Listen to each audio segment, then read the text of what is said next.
Look at the upper lip. That jagged fissure isn't a simple scar. It represents a structural biological glitch in a system designed for pure combat efficiency. It is the first error. He is a processing unit. While spectators see a fighter, we are observing a hyper-optimized geometric weapon with a singular, violent defect in its central code. The code is cold. Watch his locking pupils. Notice how they refuse to dilate under pressure, indicating a complete algorithmic bypass of the standard human amygdala response to trauma. The fear center died. Chimaev is fleeing a void. This isn't a search for status, but a desperate evacuation of a psychological vacuum created in the scorched fortress of history. The past is chasing. Success is a survival mechanism. Every victory functions as a desperate biofeedback loop against the existential threat of becoming nothing in a forgotten, war-torn wasteland. He refuses to disappear. This was tactical relocation.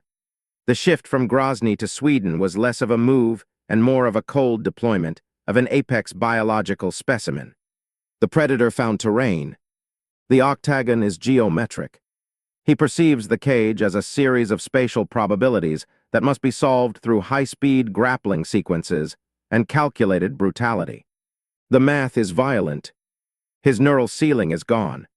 Most athletes possess an internal governor that prevents redlining, but Chimaev's architecture was surgically altered by years of sustained environmental trauma. The brakes are cut. Fatigue is just data. He doesn't experience exhaustion as a physical sensation, instead processing the lack of oxygen as a minor algorithmic error in output. The system ignores pain. Every strike is negation. This is weaponized trauma where every takedown becomes a physical refusal to be buried under the weight of his past insignificance. He is striking ghosts. Smash is a command.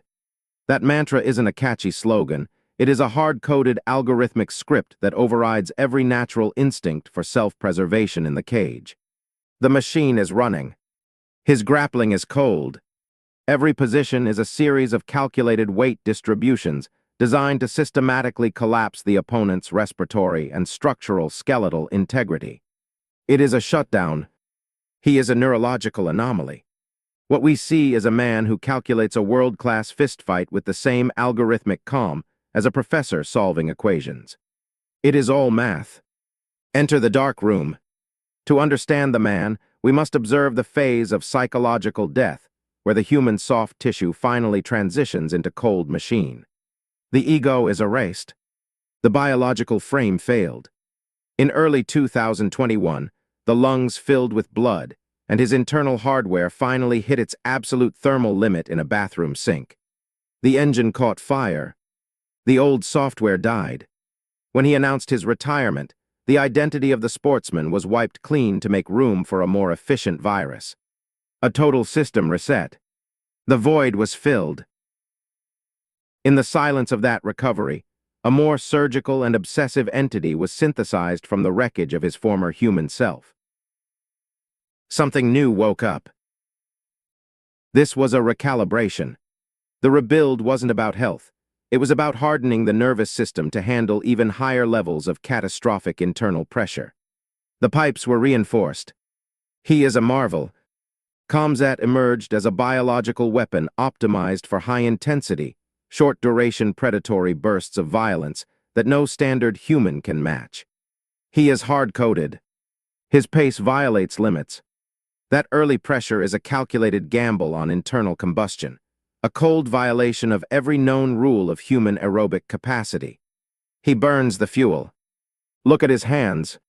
They aren't merely seeking grips. They are geometric anchors designed to tether the opponent to his own violent and inescapable reality. There is no escape. Peace is a glitch. The tragedy of Chimaev is his inability to find a frequency in normal life that his brain can actually process without malfunctioning. Normalcy is too loud. Combat provides biofeedback.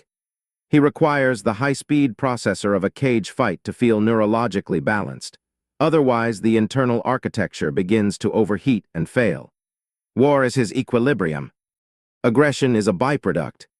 His violence is just a high-speed processor attempting to solve the algorithmic problem of his own existence in the heat of battle. A solution through force. There is no joy. Winning is simply a temporary cessation of the inner noise that demands absolute dominance over every other living organism in the room. The silence is brief. Weight cuts are purification. He treats the starvation as a form of biological architecture removal, shedding the excess until only the weaponized core remains to strike. The fat is purged. Chaos becomes surgical. The intensity he projects is just internal chaos being funneled through a very narrow and very cold aperture of physical execution. The focus is terrifying. Observe the first minute. That isn't excitement. It is a total system dump of every available neurological resource in a bid for instant victory. He empties the tank. He preys on momentum. If he stops moving, the trauma of his childhood catches up, making his algorithmic forward pressure a requirement for sanity. He cannot stop running. Pain is just data. His relationship with suffering is purely functional, serving as a cold data point indicating that the mission is still currently in progress. The nerves are lying. The octagon is math. Every movement he makes is a geometric probability designed to delete the opponent's options, until only defeat remains as a possibility. All exits are closed. This is a resolution. What we are watching is the final conflict between a boy with nothing and a man with a refusal to disappear. The debt is paid. The wolf is architecture. It isn't a mascot, but the biological archetype he adopted to survive the cold harshness of a mind that never found peace. The beast is real. Opponents are obstacles. When he stares them down, he isn't seeing a human, he is seeing a physical barrier to his own respiration. Move or be moved. Danger is inverted. While others freeze, Chimaev's internal clock actually speeds up for better biofeedback and processing when the risk of death is highest. He thinks faster now. The body is disposable. The dark room taught him that the physical frame is just a vessel for the will, and the vessel can glitch. The code survives death. He is obsessive. His drive pushes him toward biological failure, choosing to disintegrate his own architecture rather than be outperformed by any living peer. He would die winning. Sparring is a simulation. Every session in the gym is a recreation of the war he never truly left behind in the cold mountains of Chechnya. The war never ended. We see a fighter. His brain sees a series of threats that must be neutralized with geometric precision to ensure his own primitive survival in the arena. Kill or be killed. He is a marvel. His only weakness is the very intensity that makes him a god, a cold paradox that threatens to consume the man himself. The flame is blinding. The threshold is impossible. The lactic acid he maintains would induce a total system shutdown in standard humans, yet his architecture ignores the warnings. The alarms are muted. Social media is warfare. His online presence is a carefully curated extension of a cold psychological perimeter check designed to intimidate his future prey. The trap is set. There is no off-ramp. He doesn't have a backup plan because a system built of high-velocity forward pressure cannot comprehend the concept of retreat. Only forward motion exists. The lip is a glitch.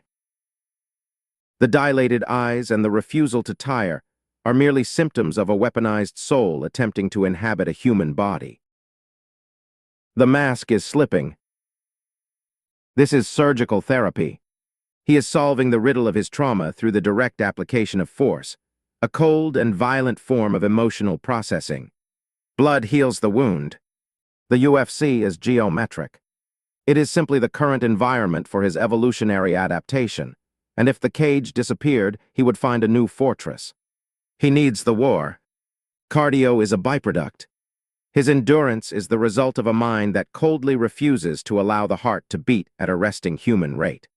The heart is forced. This is biological engineering. We are watching the apex of human evolution, fueled by the rawest and most primitive forms of cold human suffering. The machine is perfected. He's chasing the silence. Chimaev isn't looking for a belt, but the exact moment when the noise in his architecture finally goes completely silent. The quiet is coming. Peace requires a collision. That silence only exists at the exact center of a high-speed impact, which is the only reason he seeks the cold fight. He lives for impact. Nature took a risk. He is a mutation designed for the most hostile environments imaginable, a biological inevitability the world was not prepared for. Evolution has a cost. His clock is ticking. The world calls him a legend, but we see a biological inevitability whose internal clock is ticking at triple the normal speed. Time is running out. Output is the goal. His executive functioning is entirely devoted to the maximization of physical architecture, leaving no room for the luxury of doubt. Hesitation is a glitch. Match his biological willingness. To beat him, you must match more than his skill. You must match his cold willingness to undergo total physical destruction. Can you die too? He is the dark room. Chimaev is the personification of the man who came back from the dead to systematically cold dismantle the living. The ghost is hunting. Look at the glitch. The scar on his lip isn't a flaw. It is the mark of a man who broke reality until it gave in. He won the war.